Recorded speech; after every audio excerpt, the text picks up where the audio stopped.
అనుకోకుండా మనందరం మన రోడ్ల మీద పడే మన బతుకులనే కదా మనకి ఇక్కడికి వచ్చింది. చిన్న పెద్ద మన ఏది లేదని అందరం సమానంగా ఇది ఒకటి గుర్తుంచుకోండి. దయచేసి అందరూ మనం సపోర్ట్ చేసుకుంటేనే మన బతుకులు బాగా చేసుకుంటారు. అదేవిధంగా కాంగ్రెస్ ప్రభుత్వానికి మన మాల ఓట్లు పడే ఈరోజు రేవంత్ రెడ్డి అన్న ముఖ్యమంత్రి అయినాడు. కానీ ఈరోజు రేవంత్ రెడ్డి అన్న మన మాలలో మనమేదో అన్యాయం చేసామని మనం ఏం అన్యాయం చేయలేదు వాళ్ళకు. కానీ వాళ్ళు గద్ద మీద కూర్చోగానే రేవంత్ రెడ్డి అన్న మన మాల బిడ్డలు మర్చిపోయి మాదిగ బిడ్డలే ఉన్నారని ఆయన మన అసెంబ్లీలో చెప్తున్నాడు. కానీ మేము వేస్తేనే రేవంత్ రెడ్డి అన్న గెలిచిందన్న విషయం మర్చిపోతుడు.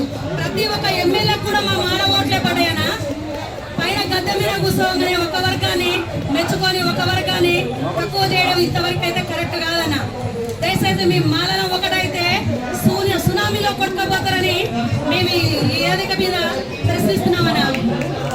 అదేవిధంగా మోడీ గారు మా మాల బిడ్డలు లేనేమి ఈరోజు మోడీ గారు గద్దె మీద కూర్చున్నారా అన్న? ఎప్పటి నుంచి నేటి నుంచి ఈనాటి వరకు కూడా మీ మాలలో ప్రతి ఒక్క చోట ధైర్యంగా దమ్మున్న ఆడపిల్లలైన మగవాళ్ళలాగా పనిచేస్తున్నాం. అదేవిధంగా మగవాళ్ళు కూడా ప్రతి రాజకీయంలో సపోర్ట్ చేస్తూ ఉన్నారన్న.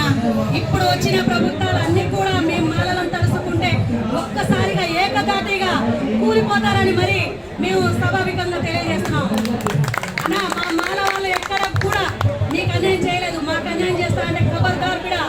వచ్చే ఎలక్షన్లో మీరు సునామీలో కొట్టుకోవడం ఖాయం.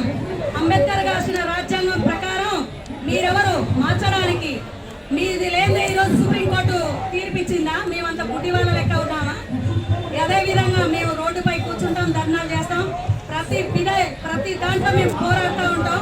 ఇక్కడ మీరు ఎట్లా ఎమ్మెల్యేలు అవుతారో, ఎట్లా కౌన్సిలర్లు అవుతారో, మీరు ఎట్లా చైర్మన్లు అవుతారో, మీరు ఎలా ఉంటారో మా తమ్మేందో మీ తమ్మేందో చూసుకున్నామని మరి సభగా తెలియజేస్తున్నాను అన్న. దయచేసి ఒక్కసారి గుర్తుంచుకోండి.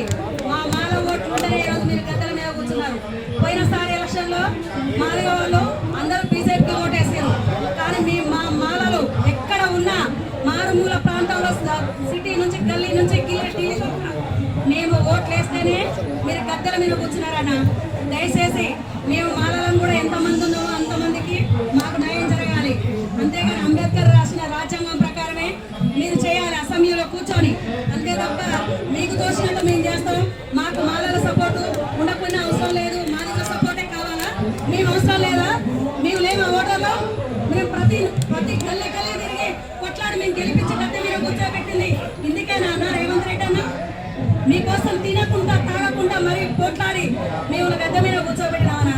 దయచేసి మా మాల బిడ్డలను